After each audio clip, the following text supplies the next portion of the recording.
ಎಷ್ಟು ವಿಶೇಷ.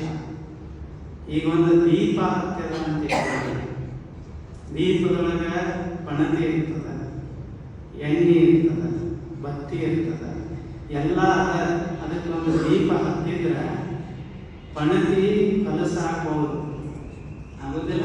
ಹೆಂಗೆ ದಿನ ಕಳೀತದ ಹಂಗೆ ಪಣತಿ ಕಲಸ, ಎಣ್ಣೆ ಕಲಸ ಹಾಕ್ಬೋದು, ಬತ್ತಿ ಕಲಸ ಹಾಕ್ಬೋದು. ಆದರೆ ದೀಪ ಹೊಲಸ ಆಯಿತು ಅಂತ ಹೇಳಿದ ಎಂದಾದರೂ ಸಾಧ್ಯವೇ ದೀಪ ಹೊಲಸ ಆಗಲಿಕ್ಕೆ? ಬೇಕಾದಾಗೋದು ಜಗತ್ನ್ಯಾಗ, ಆದರೆ ಬೆಳಕಿನಂತ ಪವಿತ್ರವಾದಂಥದ್ದು ಯಾವುದೂ ಇಲ್ಲ. ಅದು ಎಲ್ಲಿ ಹತ್ತಿದ ದೀಪ ಇದ್ರೂ ಸರಿನೇ, ಬಂಗಾರದ ಪಣತಿ ಒಳಗೆ ಹತ್ತಿದ ದೀಪ ಇದ್ರೂ ಅದು ಪವಿತ್ರವೇ, ಮಣ್ಣಿನ ಪಣತಿ ಒಳಗೆ ಹತ್ತಿದ ದೀಪವಿದ್ರೂ ಸಹಿತ ಅದು ಪವಿತ್ರ. ಎಲ್ಲ ನಾವು